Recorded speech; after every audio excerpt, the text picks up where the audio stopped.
welcome to this news on Equinoxe television live from our headquarters in Cameroon's economic capital. Well, I am Babli Jonathan, and our top two is this news.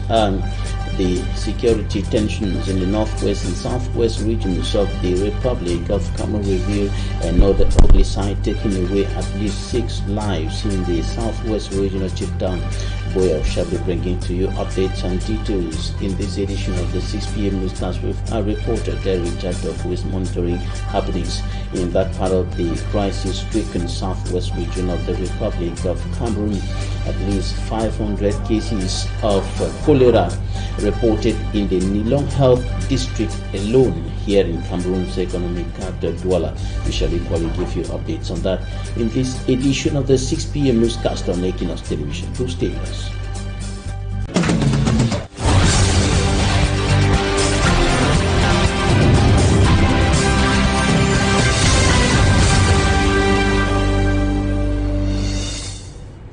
We begin this newscast in the southwest regional Chieftown, Boya, where the security tensions sweeping across northwest and southwest regions of the Republic of Cameroon for close to 6 years today has revealed another ugly side, taking away at least 6 lives.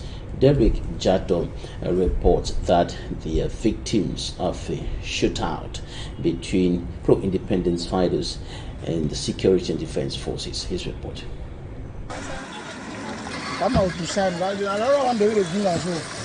Movement in and out of the Boya Regional Hospital mortuary. 6 corpses have just been brought in.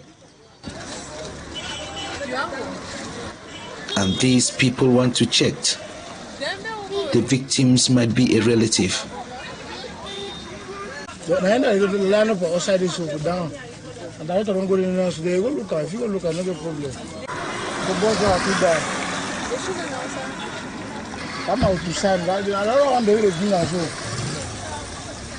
were attacked on board a bus at mile 29, a locality under Muyoka subdivision in Fako division of the southwest region of Cameroon. Sources say allegedly by separatist fighters. The bus left Kumba for Boya the afternoon of Tuesday, September 6, 2022.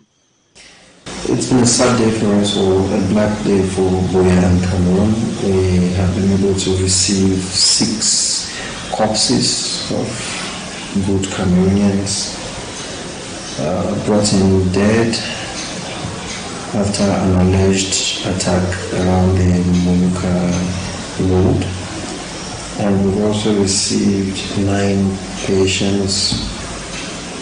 Among those 9 patients, one of them died on entry, which is the 6th corpse that we're talking about. Dr. Mukake Martin, director of the Boya Regional Hospital, says they are survivors and are currently receiving treatment. And we have 8 patients, some of them have been operated, and for now, most and all of them are stable, although not in very good condition, but they are all stable. The hospital has been able to do the operations, take care of all the bills, the treatment bills, without the family. So we need the family mostly for psycho support for the patients and for quick identification of the corpses such that the family can proceed with further burial arrangements. At press time, the corpses were not yet identified. And Derek Jaddo updates us on the situation in the southwest regional capital, Boya. He says today was a difficult day in the town of Boya in the early hours of the morning around mile 17 and other areas. The atmosphere was quite tense, and he brings to us some updates on the prevailing situation over there. As I'm standing like this, if you don't take time, I can collapse and fall here. That is why you should not stand here. Yeah, that is why I'm telling you that it is so precarious to us. Sit down there, you sit forever. Ari Ojonken is a patient who was supposed to be dialyzed, but he has not had his session. We need a continuity in life. A fish out of water. Just like these other patients too. We give you the best. Okay, go And down there. Look at They say they are begging to leave. Since Friday, no person has No, realized. What do you expect? You see yourself, you are dying gradually. And time is running out. And to have their voices heard, these patients at the hemodialysis center in Boya blocked the main entrance into the Boya Regional Hospital. Dr. Mukake Martins, director of the Boya Regional Hospital, walked up to them to convince them to leave. you can stay here from now till tomorrow. We'll still have 4 machines there. How would that change us? Are they up to 4? How would that change Are us? they up to 4 machines, sir? From the information Because the rate in which they are breaking down. They are 4 machines, but they are 5 now. They are 4. Every 5 hours, there is a breakdown in the machine. It is true that we cannot dialyze 100 patients with 6 machines and you expect them not to break down. Definitely. No, you don't even need to cover me because I'm already down. Those who are down don't fear to fall. The patients will later accept the option to listen to the management of the hospital, and they all walk to the hemodialysis center conference hall for a way out discussion. Dr. Eko Philbert, the Southwest Regional Delegate for Public Health, is joining them in the crisis meeting. Immediately I don't get the information about the machine, I don't call Yahoo. I don't talk to the minister itself. He saw the patients in pains, and this was his message. Acquired the necessary parts, which of course are in Cameroon today. Certainly it will be sent today. So we hope that by Wednesday, Thursday, the machines will be okay. 3 other machines will be repaired that same day, bringing the number of functional machines to 7. To the patients of this hemodialysis center in Boya, the awaited relief has arrived.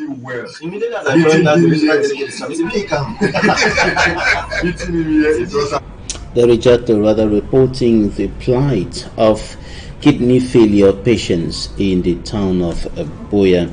And still talking about insecurity, we now take you to Bafang in the west region of the country, where this problem is equally imposing itself on the population. Inhabitants are attacked both in the night and in the day, and some of them are wounded, killed, or deprived of their belongings. Some of the suspected bandits who are said to have been terrorizing the area have been arrested by the police. It was in this report compiled by Lucy Yengu. Television sets, mattresses, cannabis are some of the things recovered after the arrest of these presumed bandits in Bafang West region of Cameroon. The modus operandi of the alleged thieves is to attack homes, take away television screens, telephones, carpets, and other valuable gadgets. Provenant de cannabis. Looking at the items recovered and when asked, it clearly shows they carried out an operation yesterday. Presented to the press by the commissioner, the suspects already robbed several houses in Bafang. Following a search carried out in the gang leader's house, several items were retrieved. With investigations, we're able to find this in his home. Television sets, glasses, clippers, knives, summarily so many objects. Thanks to the collaboration and vigilance of an inhabitant, the alleged gang will be dissolved. Around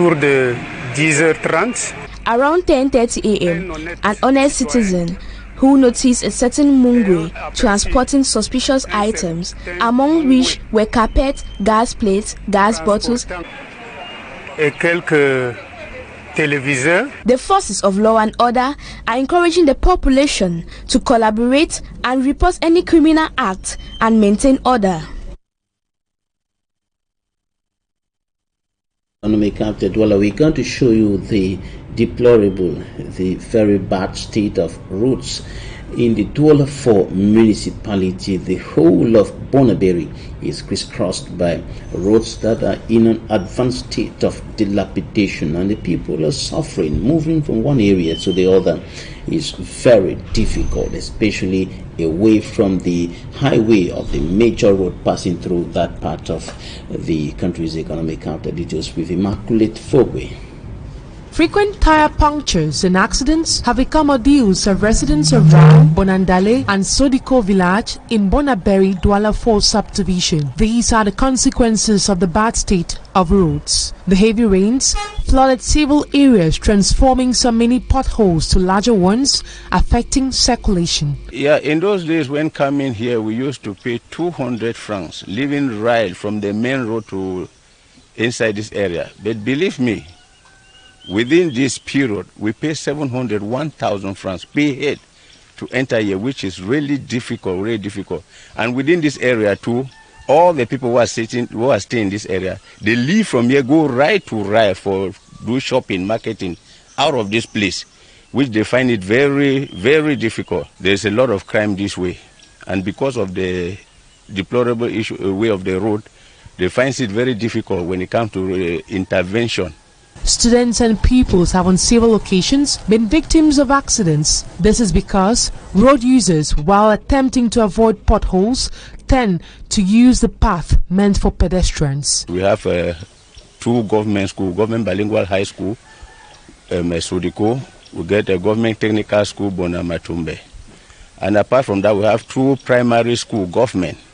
And we have the international fishing school here in Bonamatumbe. With all this, you see, and with a deplorable road, it is really difficult for people to access to all these places. So the mayor explains while some road projects expected to have been completed by now have been suspended. The contractor tells us that he can't repair it during the rainy season. They began to repair the roads, but they stopped. After rain, they will do their job. Road users complain that they now visit mechanic workshops on a daily basis due to the deplorable state of the road. That's right. Now to the Northwest Regional Capital, Bamenda. It is also one of the areas of the Republic of Cameroon suffering from the problem of bad roads, and this is a problem cutting across the board from north to south, east to west, from the hinterlands to the major cities. The town of Bamenda, being the regional capital of the Northwest region, is crisscrossed by very bad roads across the town, and a good chunk of the bad roads are in the Bamenda 3 subdivision, and the mayor of that municipality is now striving to see how this problem can be solved, notably with some rehabilitation works going on at the level of the Mile 4 bridge, where there were floods recently, and that interrupted circulation for some hours. It was with Equinoxe. Recurrent floods on the bridge linking Mile 4 and Mile 3 in the Bamenda 3 municipality since start of the rainy season has been a cause for concern. In case of heavy downpour, the entire area is inundated, paralyzing circulation on either sides, a phenomenon which the population of Bamenda 3 can no longer condone. City Council don't take all money keep over their hand. Early this month, the Bamenda City Council, during a mid-year evaluation session, pledged to attend to the floods issue in the coming days. While awaiting the Bamenda City Council to bring the defined lasting solution, the Bamenda 3 municipal authorities are taking temporary measures. We are sorry for what has happened and what happened before and what is happening now. And we think that with this little effort that we are putting in place, the situation will not be the same again. Construction of houses very close to the stream is blamed. The environmental law prohibits construction that are closer to the stream. It is not a new thing. It is a law and it prohibits. But if other authorities could authorize constructions right inside the stream, it's unfortunate. And I think that we should shame those kind of authorities and make sure that these things they don't happen to us in the future, because the future generation will rely on what we are we are doing now. Some have transformed the stream to a waste dump site. The accumulated garbage prevents the water from flowing flexibly. Waste management is equally the problem, but you know we can only collaborate with the city council for the purpose of collecting and managing waste. So it's the city council that would open up and we collaborate and work together to see that we manage the waste in the city. Because we can only rely on their program and what they want to do and see how we can help to ameliorate the situation. Just like other commuters, Mayor Fongukletu Stanui, worried of the situation, expressed hope that a permanent solution comes soon. And there are also hopes that the coming days in the 2022-2003 academic year will be much more better than what we are having now, with a very timid turnout in several parts of the northwest region of the Republic of Cameroon. This is, of course, because of the unstable socio-political and security climate reigning across Anglophone Cameroon. Now we're going to show you just how the academic year is unfolding in the northwest region of the country with Smart Jika and Gabriel. It was under tight security and on a very poor state of roads that the senior divisional officer of Menchum visited schools in his area of jurisdiction. It was a timid start that was noticed in most of the schools that the senior divisional officer passed through, but he was confident of better days ahead. Globally, we can give a rate of around 40% of the presence of teachers and 35% for the presence of students and pupils. And this situation is little low due to some tweets on social medias, and when we did that tour, we seized the opportunity to sensitize some of the parents that we found there, and we also exchanged with the headmasters and the principals to assure our various population that school is reality now in Menchum division. In Boyo division of the Northwest region, it was a satisfied senior divisional officer after going through government bilingual high school and government technical high school, Fundong, where he met with over 1,300 students who were in class. I'm quite satisfied about the massive turnout of teachers, pupils, and students. And you have realized yourself that our parents, children, the staff were effectively and massively present in school campuses. And that is exactly what we wanted. The senior divisional officer also passed through Government School Fundong 1 and 2, Government School Ngwankuma, CS Fundong, PS Fundong, and Baptist Primary School Fundong Town, which registered over 2,000 pupils on day 1 of the 2022-2023 academic year. It was with a similar note of satisfaction that divisional officer of Mbengwi ended his visit to schools under his zone of control. This is just the beginning. There was that timidity, but I think from Wednesday and Thursday and the other days, we're going to have effective attendance in all of the institutions. We are proud of the parents. We are glad to those that send their children to school. We are proud of the forces of law and order that ensure appropriate security for the visiting of the school institution. On day 1, the records were at over 1,500 children who answered present. Contrary to the ghost town and lack of pupils and students in classes that was noticed on Monday, September 5th, when schools reopened in the Northwest region, the steam is gradually mounting. Now, how did the little ones in pre-nursery and nursery schools start the academic year? Anabila visited some academic institutions here in the Republic of Cameroon and says that the academic year started with prize for some and excitement for others. Her report. It is their very first day in school. At Queen's, nursery and pre-nursery kids find it hard separating from their parents' warmth.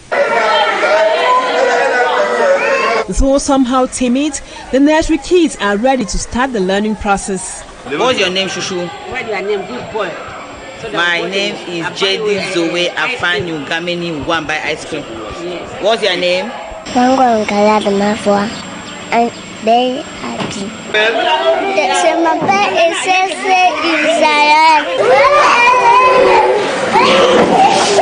The school children, some of them aged 2, must be consoled, cajoled by teachers so they feel safe in the school environment. During the first day of school, it's usually not easy with us, especially the pre-nursery and nursery 1. If you go down to pre-nursery, I think you will just run out of that class. The children are crying. The first day of school, it has not been easy with these kids. You can see them how they are crying. Some are very excited to be here their first day, while some are, they want to go, they are calling mama, mama, mama. But I can assure you, after this day, this week, they are going to be fine. Benita is in class 6 in Queens. She accompanies her younger sister Michaela, who is discovering the school environment for her very first time. She ensures her sister is comfortable in the nursery 1 class. Angwa Benita, I'm happy to accompany my small sister. It's her first day to come to nursery 1. The school administration on its part is aware of what the children need. Here in the nursery, when the nursery starts school, we say their house, because they cry because they want to follow the parents back home. We were wiping their tears, struggling with them, begging them. The parents were running back home and struggling that we should hold them. But by 1 week or 2 weeks, they will all be stable and they will stop crying. Because that time they will know that now they have gone to school and they will be teaching them. Those who are still pooing in their napkin will be changing them.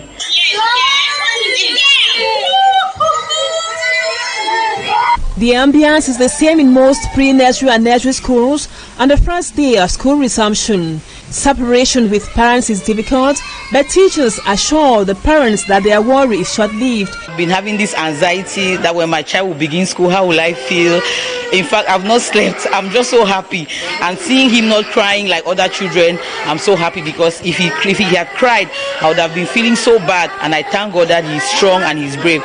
Their kids will adapt soonest as they make their first step into the learning process, which certainly has no end. At least 500 cases of cholera reported in the Nilong Health District here in Douala, and the hospital administration has expanded the cholera treatment unit. Innocent reports. Cholera is still making its name popular in the littoral region, despite warnings and measures prescribed by health personnel to the population. On a daily basis, cases are brought to hospitals. The Nilong District Hospital in Douala, for instance, recorded its first case on January 4 this year. The hospital today counts over 500 cases. À ce jour, nous avons pu prendre en charge plus de 500 patients. Critical cases are among, and some had died.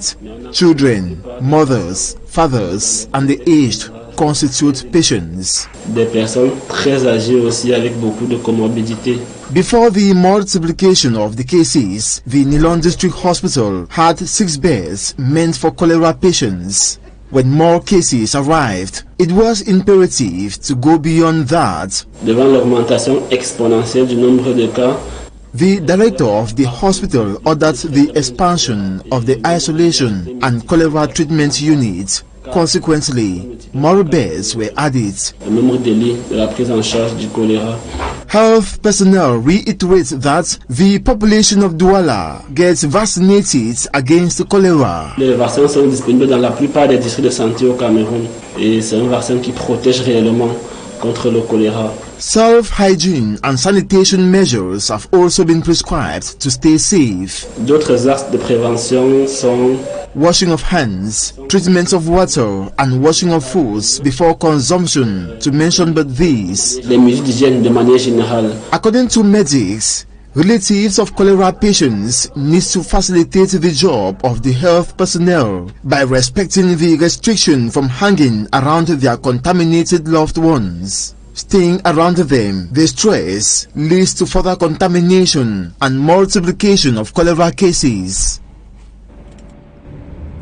And that's it for the first part of this newscast. Talking Point is up next.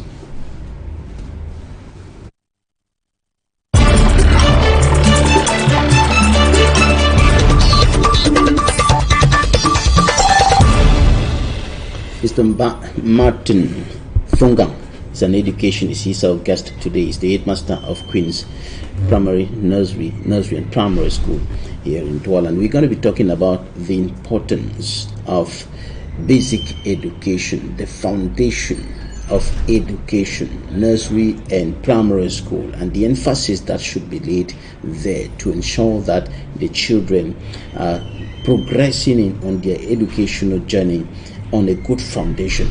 You're welcome. Right, we're going to start with the nursery section.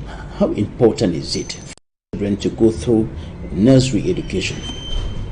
It's very, very important for a child to go through the nursery education because it is the base.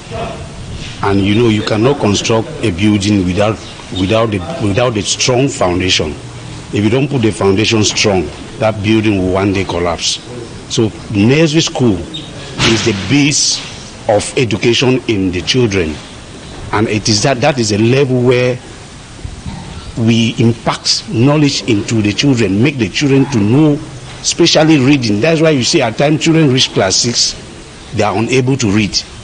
But from the nursery, if they pass through the nursery, those sounds, the sound and well building, they can identify this sound, name them, read them, and identify them, which make them now to be open to any other subject.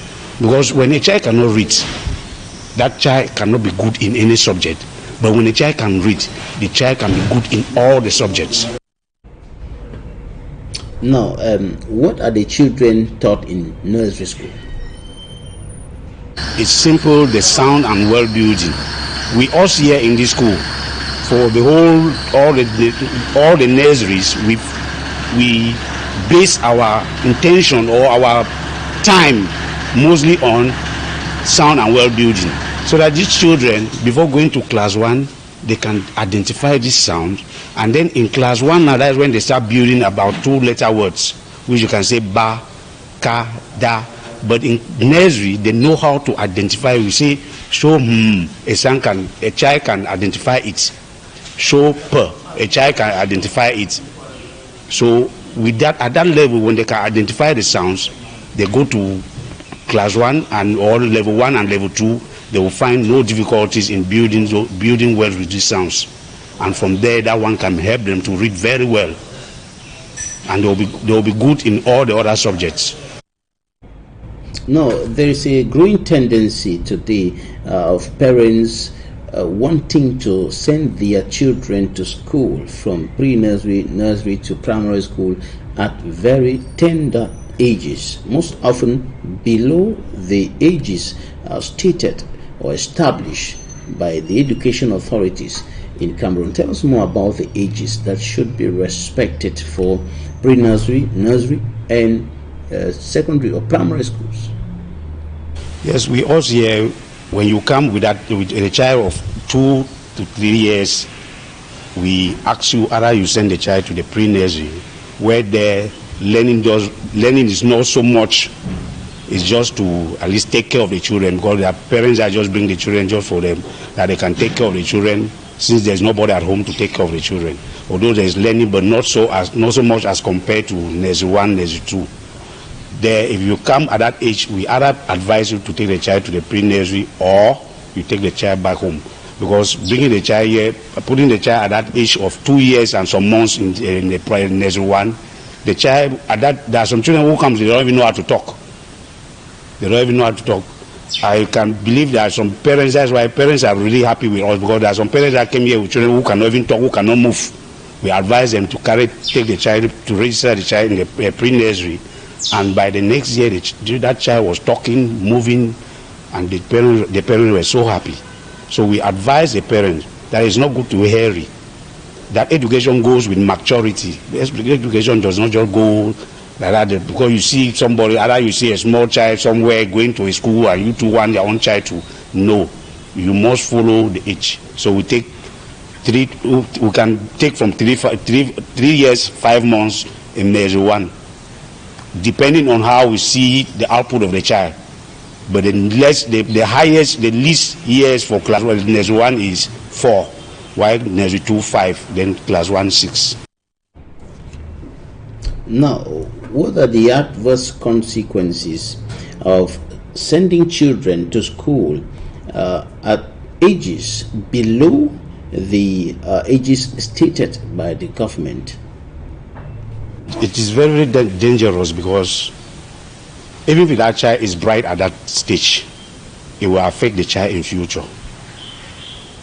Although some parents always, because from home, some children are gifted, and so when they see that child is so bright, they want that when that child continue, even if it doesn't affect the child in the primary school, it will still affect the child in the secondary school. That's why you see at times some children reach from 5, you see them bright children, you see them writing GCE for about 5 or 3 years. It's because of all this hairiness that parents are rushing over the age of children for them to go to school. So we always make sure we advise them. Like even some parents were coming now like this, trying to say that they want their children who are in class 5 to write the common exam first school. I told them no, I will not accept that. First of all, the government has refused. The government is even trying to push the years to 12 years. If you are not up to 12 years, you will not write the first school. So even if the child is bright, allow the child to reach that age. That age, you see that the child will pick up very well. And so that's the advice we always give them. That's why you see children that live from Queens, if you go to all the secondary schools around, they always perform well, because we don't advise children, their parents, to at least make them to respect the ages. Now, there's also the issue of persons who are neither trained nor qualified to do the job, but they are recruited particularly by private schools to teach the children in pre-nursery, nursery, and primary schools. And definitely this results to situations where we have children getting to class 5, even class 6, without being able to read well, not even to talk of writing well. What about that? Is this sound and well-building? Because you see, some children leave the primary school and go to the secondary school without the knowledge of reading, and there they can never succeed. That's why you see at times the secondary school teachers are blaming the primary school teachers, that we are not doing our work. So when we focus on this sound and word building, these children, especially at the nursery, level 1 and level 2, you see when the child reaching at level 3, that child can read, there is nothing that child will be unable to do. Even if the child is unable to do anything, he or she must attempt to that question, because he or she can read and understand what they want from her or from him in that question. But a child who cannot read will not even know what they want from him or her, and so it will be impossible for him or her to attempt to that question, and they will just write nonsense. So sound and word building, English, and there we base on sound and word building, because with sound and word building you are able to spell and read, and when you can spell and read and write either a letter or a composition or anything, any piece of work that you want to write, that is the foundation of education. You will succeed at pre-nursery, nursery or primary school pupils of class 1, class 2, and maybe up to class 3 without being trained, for example, an advanced level holder. There is this problem of immaturity in teachers, and that is why the government always call for seminars, make sure that seminars, so many seminars during the academic year. At first, we're having just one seminar a year and in one academic year. But this, from the past year, the government has made it in a way that every term has a seminar, so that the children, the teachers can be refreshed, they can be trained again on what they have to do on their pedagogic aspect, so that they know what to present to the children. That is what the government is doing, and it is good because some of the teachers are not trained, some are trained, and then the government too is also seeing that these teachers should be handled well by the people, the proprietors or our proprietors or our proprietors, because when you handle them well, they will also do their work well. They will also at least take time to at least transform or to deliver what they will have in them to the children, or to impart knowledge to the children. Some of the pre-nursery, or we can exclude pre-nursery, nursery and primary school pupils, class 1, class 2, class 3, and even up to class 6, are seen often on the road carrying big bags with a lot of books, textbooks inside those bags, sometimes very heavy for those children. What do you have to say about this? No, anybody cannot do it, because you have strategies that you need to use to at least transform that information to them. You can, you know, they are at that age, they are so tender, and so you have their strategies that you as a teacher you must use in order for them to be attracted to you. We call with them, we have like the play method. There are subjects that you want to teach to them, you must use the play method. And with that play method, they will understand you well, and they will pay attention to you. There are other lessons that you will not use a play method, you use other methods, you use the songs method, you use singing in order to present that lesson to them. So you cannot just take anybody from the street and you come and put that the patient will teach because it is a nursery, they don't too much. No, it will not go, it will not flow. The person must be trained on the strategies to use to present that information to the children. Especially with them, immediately after break, they are all tired, they want to sleep. Anything you are presenting to them at that time, you are wasting your time. So that teacher must be trained on what to do at that time, in order for them to pay attention to you as a teacher. We'll certainly come back to the issue of pupils seen carrying big bags with a lot of textbooks and books inside those bags, and that gives the impression that the children are overloaded with knowledge that could be heavier than they can carry. Now, concerning the responsibility of parents, is it right for parents to do homework for their children? Primary school, class 1 to class 6, pre-nursery and nursery, is it right for parents to do homework for their children? At the age of nursery, the parents have the right to do it. They guide the children. They are guiding the children to do it. They guide the children to do it. At the age of primary, that is level 1 and level 2, or even level 3, you also guide. There you are guiding that child. It's just the same like in the class. They say when you have presented a lesson, when the teacher presents a lesson, normally in a class you have slow learners. The teacher goes round now to those slow learners. While the fast learners are already there doing other things that the teacher have given, it goes closer to those slow learners to guide them to understand the lesson of that day. It's just guiding them to understand what they have to do. So at the home, the parents guide these children, but with the nursery, the parents have to do it for them, because they are still very tender at that tender age. Their brain is still very weak. So the parents are trying to help them, working together with them to arrive at the answer of, or at the solution, or at the answer of what the problem that they have given them at home. Or just too busy that they can spend a whole term, why not more than that, without looking into the books, the notebooks of their children, without even helping them to do their homeworks and so on. Teachers' relationship it should be cordial. It should be very, very cordial. Because at times we have discovered that some parents don't even have time with their children at home. When that homework is there, whether it is the maid in the house that will struggle, or they don't even just do it. So parents doesn't pay good time with their children at home.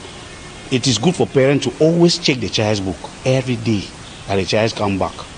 Just spend even 30 minutes with that child. I know that parents who they are so tired when they come back from work like that, they are tired. But just 30 minutes you spend with that child on his or her books, it will make that child to know that education is very, very important.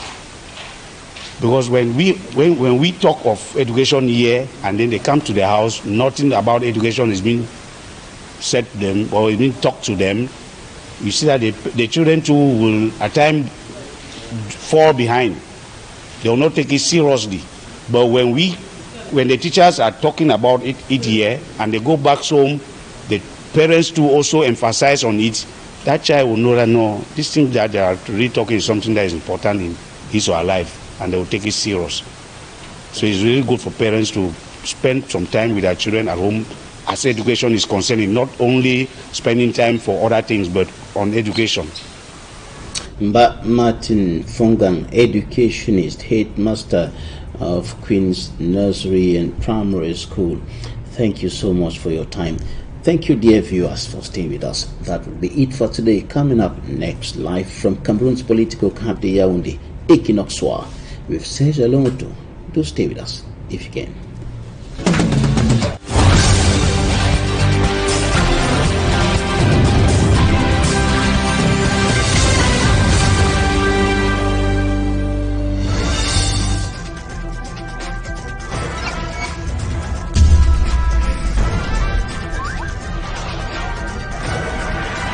Equinoxe Télévision, au-delà de l'image, nous rendons compte. De lundi à vendredi sur Equinoxe Télévision. Comment vous expliquez ce qui arrive au Cameroun au regard de son potentiel? Un pays qui a des problèmes énergétiques compromet ses chances vers l'émergence. Vous avez suivi les panélistes, on se plaint, rien n'a véritablement changé.